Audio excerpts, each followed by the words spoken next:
દિયોદરમાં APMC chairman પદની ચૂંટણીને લઈને રાજકીય ગરમાવો જોવા મળી રહ્યો છે। દિયોદર ખાતે એપીએમસી ચેરમેન પદ માટે આજે ચૂંટણી યોજાવા જઈ રહી છે, ત્યારે ઇન્ચાર્જ ચેરમેન પરાગભાઈ જોશી, ઈશ્વરભાઈ પટેલ તેમજ ડિરેક્ટરો એપીએમસી ખાતે પહોંચ્યા છે। થોડી વારમાં જ આ પ્રક્રિયા શરૂ કરવામાં આવશે।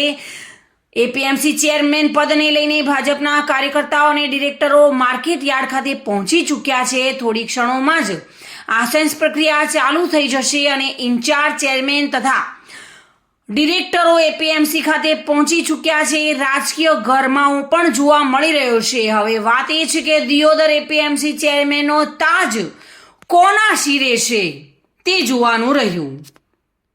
ગંગારામ ઠાકોર સાથે bureau report, today Gujarati news.